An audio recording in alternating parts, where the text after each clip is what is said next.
Hello everyone. Can you guys hear me? Mic check. Yeah. Loud. Awesome. Well, welcome to the Sword Girls Billionaire Fighting 2011, everyone. This is Ness, your community manager. We're about to get things started here with the first battle. I'd like to introduce to you guys Gadzooks. He's going to be the main commentator throughout the entire tournament. And we also got the Hooch here, also commenting with him. So I'm going to pass the mic to Gadzooks, so here you guys go. Hello, hello, all my beautiful people out there. This is Gadzooks. This is the Hooch. And we are going to be doing this beautiful commentary for you. We're happy that you guys showed up today. We're really excited about this. We want to give you guys a little glimpse into some of the different play styles that we have going on here at the office. We spent a lot of time on Sword Girls, a lot of blood, sweat, and tears, and we decided to organize this tournament with some special rules. Each participant in this tournament has a maximum of 299 points for their deck limit. So there are a lot of restrictions here, and people are doing what they can to come up with the best deck that they possibly can, and some of the decks are crazy.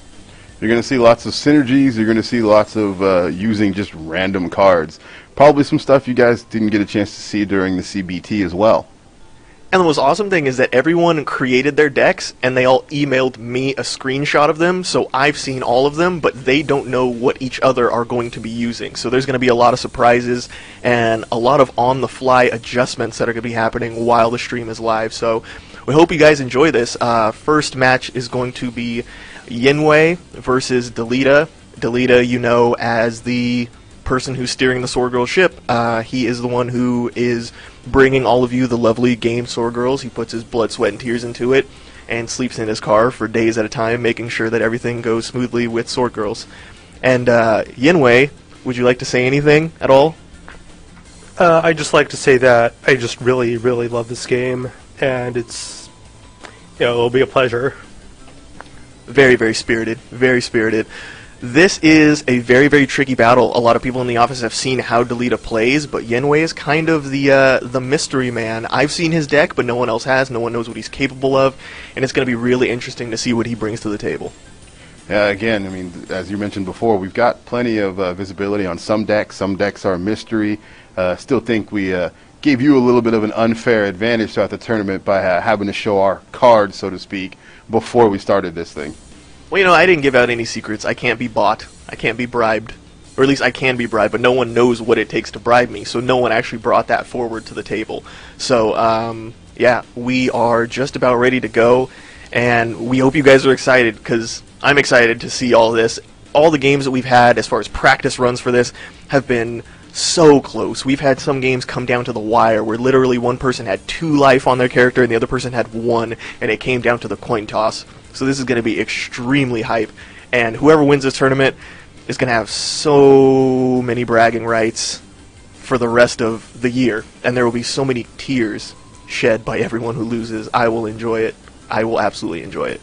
You can absolutely guarantee whoever wins this tournament is going to brag, and they're going to continue to brag, and there will be no stopping them from bragging. Absolutely. I completely agree. And we're also very happy to give out one of the Sword Girls art books to one of you lucky stream monsters today. The Sword Girls art book is amazing. I've looked at it multiple times. I want one. I was told that I cannot have one. So all of you are much more fortunate than I am, because I work here and I can't even have one. So maybe if you're feeling good, you could just let me have it if you win. Maybe you should work some of that bribery in the opposite direction, try and find out who you can bribe for one. I should. I'll dedicate my time to that at some point. But it looks like Yinwei is completely ready to go. His deck point is at 299 or below, same as Delita.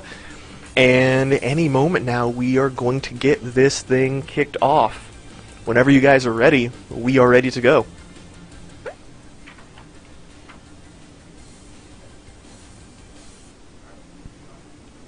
And Yinwei has queued up, waiting for Delita to hop into the room.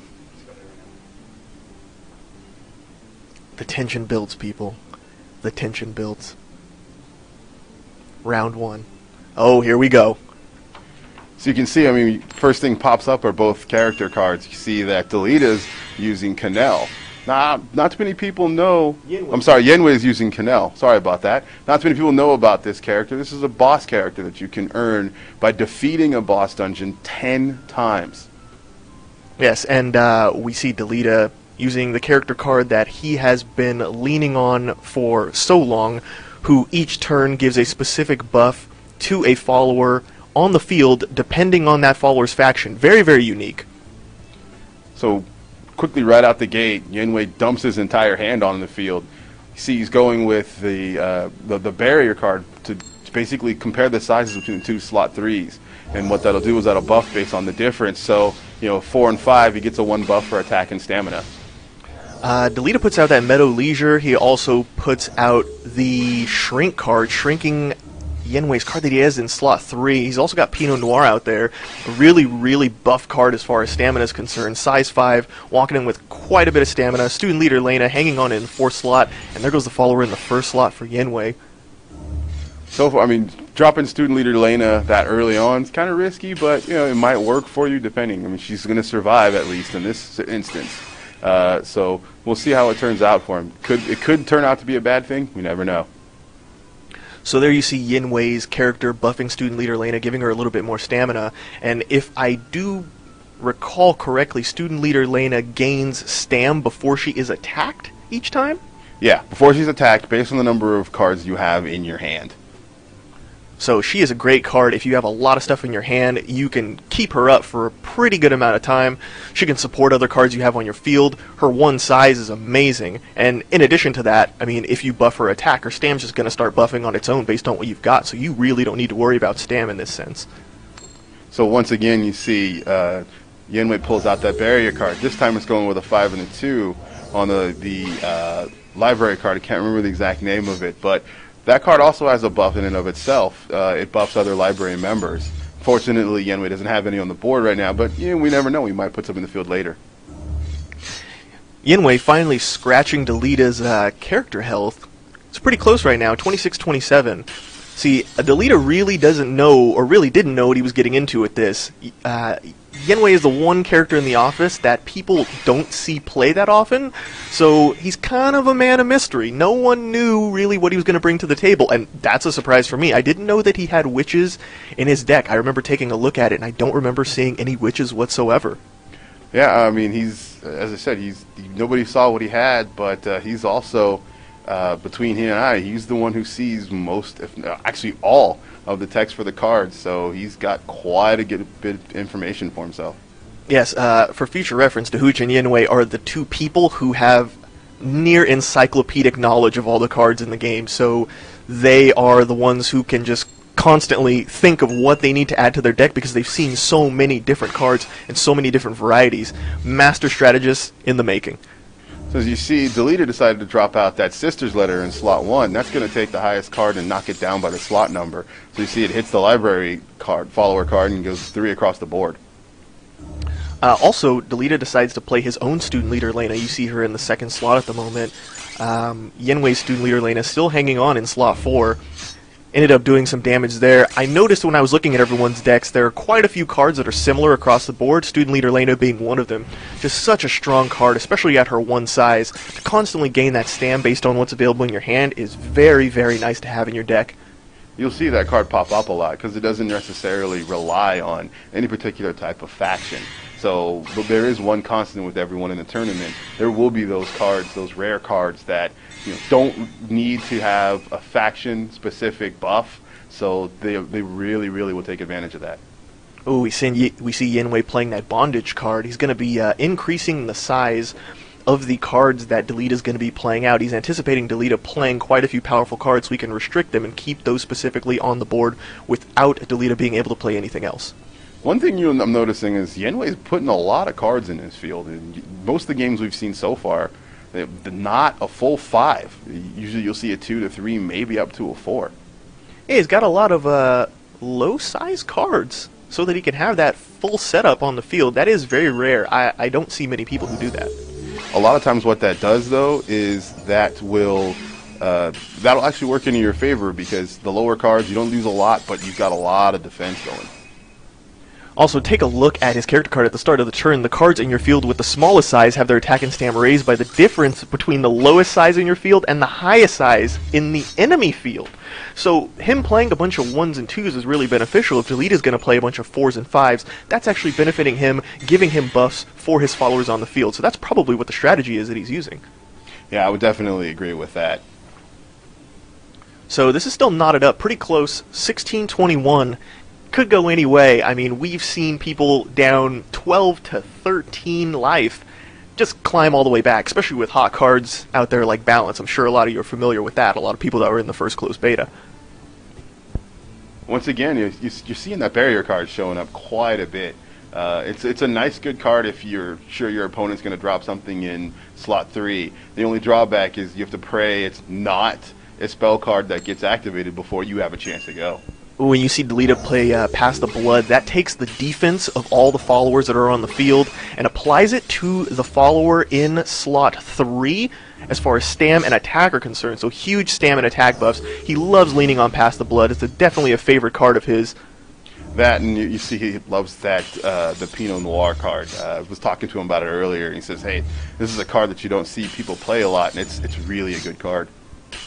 It is definitely. I believe it comes in the starter Dark Lord deck. I remember having 2 of them when I first started playing Dark Lord, not knowing exactly what the full potential of the card was. I just loved it because it had a lot of stam, and now I'm seeing one of the ways that it can be played in this instance is putting it in slot 3 and then having it buffed by Pass the Blood. You know it wasn't the stamina you were looking at. I don't know what you're talking about. I'm 12.